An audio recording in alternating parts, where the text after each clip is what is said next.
Salam, saudaraku yang diberkati oleh Tuhan Yesus. Apa kabar saudara hari ini?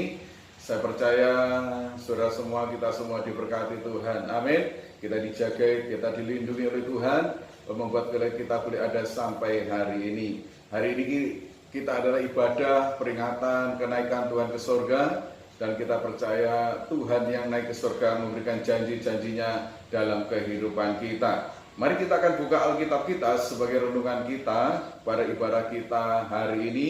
Kita membaca dalam Injil Yohanes pasal 16, Injil Yohanes 16 ayat yang ke-7, demikian firman Tuhan. Injil Yohanes 16 ayat yang ke-7. Namun benar yang kukatakan ini kepadamu adalah lebih berguna bagi kamu jika aku pergi. Sebab jika aku tidak pergi, penghibur itu tidak akan datang kepadamu. Tetapi jikalau aku pergi, aku akan mengutus dia kepadamu. Sebelum kita lanjutkan renungan kita, mari kita berdoa kepada Tuhan. Terima kasih buat perjumpaan melalui firman Tuhan pagi hari ini. Engkau berkati kami dan kebenaran Tuhan. Engkau yang naik ke surga memberikan janji-janji dalam hidup kami. Biarkan kami memahami setiap rencana Tuhan, kehendak Tuhan dalam hidup kami, dan harapan-harapan yang Tuhan berikan bagi kami semua. Terima kasih Bapak, berkati firman-Mu pada hari ini. Dalam nama Tuhan Yesus kami sudah berdoa, haleluya, amin. Saudaraku yang kasih dalam Tuhan, kenaikan Tuhan ke surga adalah peristiwa yang sangat penting bagi iman Kristen. Mengapa? Karena kenaikan Tuhan memberikan dan membuktikan bahwa Dia adalah benar-benar Allah. Kenaikan Tuhan ke surga membuktikan keilahiannya.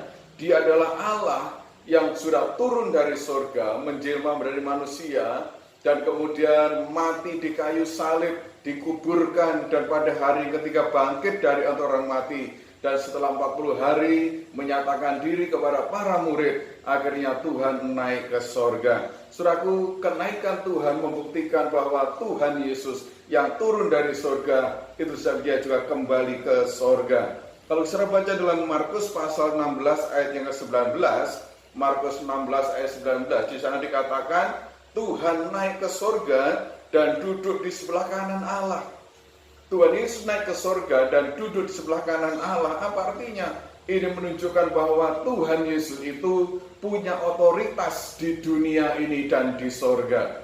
Saudaraku, karena Dia Allah, membuktikan Dia Allah dan Tuhan punya otoritas baik di bumi ini maupun di surga. Itu saudaraku, ketika Tuhan naik ke surga, membuktikan keilahiannya. Karena itu saudaraku, kita orang-orang yang percaya kepada Tuhan, kita dijamin oleh janji Tuhan ketika Tuhan naik ke surga. Pagi hari ini kita akan melihat firman Tuhan bicara tentang apa janji Tuhan ketika Tuhan naik ke surga. Janji Tuhan ketika Dia naik ke surga. Nah, kita akan melihat saudaraku, yang pertama kalau kita baca dalam Injil Yohanes pasal yang ke-14 ayat 16, Injil Yohanes 14 ayat 16, dan dikatakan, Aku akan meminta kepada Bapa dan Ia akan memberikan kepadamu seorang penolong yang lain, supaya Ia menyertai kamu selama-lamanya. Ketika Tuhan Yesus sebelum naik ke surga memberikan janji kepada para murid, kepada orang yang percaya, di sana dikatakan, Aku akan meminta kepada Bapa dan Ia akan memberikan kepadamu seorang penolong yang lain. Saudaraku, Tuhan janjikan kepada kita seorang penolong yang lain. Siapa itu? Yaitu Roh Kudus. Saudaraku, Tuhan berjanji kepada kita bahwa Tuhan tidak akan pernah meninggalkan kita yatim piatu. Tuhan akan menyertai kita senantiasa sampai kepada akhir zaman. Tapi ketika Tuhan Yesus sudah naik ke surga, maka Roh Kudus yang diutus Bapa untuk menyertai kita dalam dunia ini. Roh Kudus itu siapa? Roh Kudus itu adalah penolong yang menyertai kita, yang diutus oleh Bapa. Saudaraku, dalam kehidupan kita sekarang ini banyak hal yang tidak mampu kita kerjakan sendiri, banyak hal yang tidak sanggup kita lakukan sendiri, kita hadapi sendiri. Tapi jangan takut bahwa Tuhan mengirimkan Roh Kudus yang dalam hidup kita untuk menolong kita. Bersama-sama mari bangun hubungan kita dengan Roh Kudus, karena Roh Kudus itu adalah pribadi yang nyata yang sanggup menolong hidup kita. Kalau sudah baca dalam surat Roma pasal 8, Roma pasal 8 ayat 26, di sana dikatakan demikian firman Tuhan. Roma 8 ayat 26, demikian juga Roh membantu kita dalam kelemahan kita, sebab kita tidak tahu bagaimana sebenarnya harus berdoa. tetapi Roh sendiri berdoa untuk kita kepada Allah dengan keluhan-keluhan yang tidak terucapkan. Dalam segala pergumulan kita, seringkali kita sudah tidak dapat berkata apapun kepada Tuhan. Mungkin kita hanya mencucurkan air mata, kita hanya menangis, kita hanya mengadu kepada Tuhan. Tetapi ayat ini mengatakan, Roh itu membantu kita dalam berdoa kepada Bapa. Keluhan-keluhan yang tidak terucapkan dari kita itu dinyatakan kepada Bapa. Roh membantu kita berdoa kepada Bapa. Itu saudaraku, kita harus yakin dan percaya. Mari bangun hubungan kita dengan Roh Tuhan, Roh Kudus. Karena dia adalah penolong yang diutus Bapa untuk menyertai kita sampai selama-lamanya. Yang kedua, saudaraku, apa janji Tuhan dalam kenaganya? Bahwa Tuhan menyediakan tempat bagi kita. Tuhan menyediakan tempat bagi kita. Kalau kita baca dalam Injil Yohanes pasal 14, ayat 1 dan ayat yang kedua, demikian firman Tuhan. Janganlah gelisah hatimu, percayalah kepada Allah, percayalah juga kepadaku. Di rumah Bapakku banyak tempat tinggal. Jika tidak demikian, tentu aku menyatakannya kepadamu. Sebab aku pergi ke situ untuk menyediakan tempat bagimu. Saudaraku, kenapa Tuhan Yesus naik ke surga? Mengapa Tuhan Yesus naik ke surga? Tujuannya adalah menyediakan tempat bagi kita. Apa artinya ini bagi kita? Saudaraku, jaminan keselamatan itu bukan hanya ketika Tuhan Yesus memilih kita, mengampuni kita, menebus kita, dan menyelamatkan kita. Tetapi jaminan keselamatan itu sampai kepada kepastian bahwa kita memiliki tempat di dalam kerajaan sorga. Saudaraku, ini luar biasa. Ini luar biasa. Kenapa? Karena tidak ada Allah lain, tidak ada tokoh yang lain yang sanggup memberikan jaminan kita, kepastian kita sampai kepada sorga. Tetapi Tuhan Yesus katakan, aku pergi ke sana, aku pergi ke sorga. Untuk apa? Untuk menyediakan tempat bagi kita dalam kerajaan sorga. Itu saudaraku yang kasih dalam Tuhan, ini berbicara tentang kepastian kita bahwa kita adalah warga kerajaan sorga. Dunia ini bukan tempat kita. Kalau Tuhan sementara kita ada dalam dunia ini, saudaraku, Tuhan izinkan kita ada dalam dunia ini, kini hanyalah sementara. Rasul berkatakan kita ini hanya seperti musafir, hanya pengembara yang hanya sementara. Tapi saudaraku, kewargaan kita yang kekal adalah dalam kerajaan surga. Dan itu dikerjakan oleh Tuhan Yesus. Ketika dia naik ke surga, Tuhan katakan, aku menyediakan tempat bagimu. Di mana? Di dalam kerajaan surga. Saudara dan saya adalah warga kerajaan surga. Saya dan saudara adalah orang yang sudah ditebus oleh Tuhan, yang sudah diampuni oleh Tuhan, yang sudah diselamatkan oleh Tuhan, dan jaminan keselamatan itu pasti. Karena apa? Karena Tuhan sudah menyediakan tempat kita di dalam kerajaan surga. Haleluya. Nah, saudaraku, yang ketiga, apa jaminan Tuhan? Apa janji Tuhan ketika Tuhan naik ke surga? Dalam Kisah pasal 1 ayat ke-11, Kisah pasal 1 ayat ke-11, demikian firman Tuhan. Dan berkata kepada mereka, hai orang-orang Galilea, mengapakah kamu berdiri melihat ke langit? Tuhan Yesus ini yang terangkat ke sorga meninggalkan kamu, akan datang kembali dengan cara yang sama seperti kamu melihat dia naik ke sorga. Saudaraku, ketika Tuhan Yesus naik ke sorga, disaksikan oleh kurang lebih 500 murid di Betania. Ketika mereka sedang menengadah ke langit, maka di situ ada seorang malaikat yang berkata kepada mereka, mengapa kamu melihat ke langit? Mengapa kamu menatap ke langit?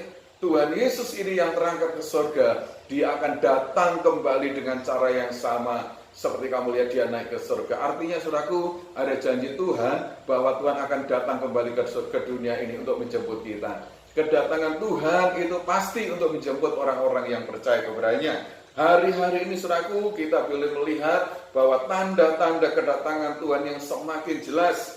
Bagaimana dengan hidup kita hari ini? Apakah kita sudah siap ketika menyambut kedatangan Tuhan itu, saudara? Ya, bagaimana hidup kita hari ini? Sebagai orang percaya, saudaraku, kita harus membangun hidup iman kita semakin benar, semakin berkualitas, bahkan semakin mulia di hadapan Tuhan. Saudaraku, kenapa? Kalau tidak, saudaraku, maka ketika kita kedatangan Tuhan yang kedua kali, saya takut kita tidak bersama-sama dengan Tuhan, tapi kita tertinggal dalam dunia ini. Itu sebabnya, saudaraku, Rasul Paulus memberikan gambaran bagaimana kita harus membangun hidup kita dengan benar. Kita harus membangun hidup iman kita dengan benar. Kalau kita baca dalam 1 Korintus 3 ayat 10 sampai ayat 16, Di sana kita menemukan, saudaraku, ada hal-hal yang harus kita kerjakan, dan itu tergantung bagaimana kita menentukan hidup iman kita. Rasulullah katakan, aku telah meletakkan dasar yang baik, dasar iman, yaitu Tuhan Yesus. Bagaimana kita membangun hidup kita, dan di situ ada dua jenis bangunan yang kita bisa bangun. Yang pertama, entahkah kita membangun dengan emas, dengan perak, atau batu permata. Yang kedua, kita bisa membangun dengan kayu, rumput kering, atau jerami. Saudaraku, kedua hal ini adalah berbicara tentang mutu kehidupan Kristen. Dengan apa kita membangun hidup Kristen kita? Menjelang Tuhan yang Yesus datang yang kedua kali, bagaimana kita membangun hidup Kristen kita? Apakah kita membangun dengan emas, perak, dan batu permata? Apakah kita membangun dengan kayu, rumput kering, dan jerami? Kenapa, saudaraku? Karena di akhir hidup kita, maka setiap pekerjaan kita akan diuji dengan api. Saudaraku, ini berbicara tentang apa, saudaraku? Bangunan hidup kita ini berbicara tentang kualitas hidup kita. Bagaimana kualitas pelayanan kita, bagaimana kualitas ketaatan kita, bagaimana kualitas hati kita, bahkan bagaimana kualitas ibadah kita, korban kita kepada Tuhan. Saudaraku, itu sebabnya selagi kita punya kesempatan dalam hidup kita, kita beribadah kepada Tuhan, gunakanlah waktu kita dengan sebaik mungkin. Mari kita ibadah yang berkualitas. Mari kita pelayanan yang berkualitas. Mari kita memiliki ketaatan yang berkualitas. Hati kita menyembah Tuhan dengan penyembahan yang berkualitas di hadapan Tuhan. Saudaraku, segala sesuatu yang kita kerjakan, jangan kita kerjakan asal kita melakukannya saja. Tetapi Tuhan inginkan, kita melakukannya dengan hidup yang berkualitas di hadapan Tuhan. Supaya apa, saudaraku? Ketika Tuhan menguji pekerjaan kita menjadi orang-orang yang tetap hidup mulia di hadapan Tuhan. Kita menjadi orang yang tahan uji di hadapan Tuhan. Sebabnya dalam Efesus pasal yang ke-5, saudaraku, Efesus pasal 5 ayat 16, ayat 15 dan 16 di sana dikatakan demikian. Karena itu perhatikanlah dengan seksama bagaimana kamu hidup. Jangan seperti orang bebal, tetapi seperti orang arif. Dan pergunakanlah waktu yang ada, karena hari-hari ini adalah jahat. Tuhan minta kepada kita, saudaraku, perhatikan bagaimana hidup kita hari ini. Jangan kita seperti orang bebal, tapi jadilah seperti orang arif. Dan pergunakan waktu kita yang ada.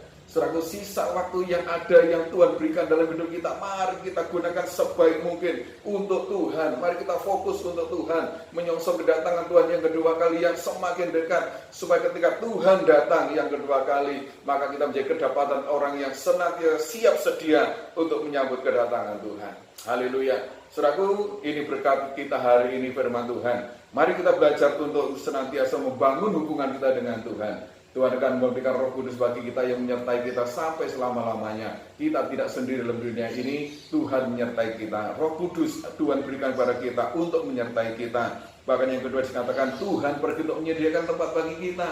Kita harus sadar bahwa kewargaan kita dalam surga ada bersama dengan Tuhan.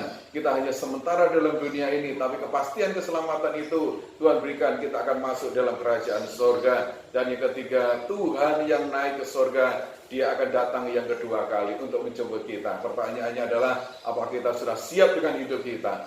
Apakah kita sudah siap dengan pelayanan-pelayanan kita? Dengan hidup rohani kita, dengan ibadah kita, dengan korban kita? Mari kita perbaharui. Mari kita hidup dengan bijaksana, hidup dengan arif di hadapan Tuhan. Gunakan waktu kita yang ada ini sebaik mungkin untuk kita mempersiapkan diri menyambut kedatangan Tuhan yang kedua kali.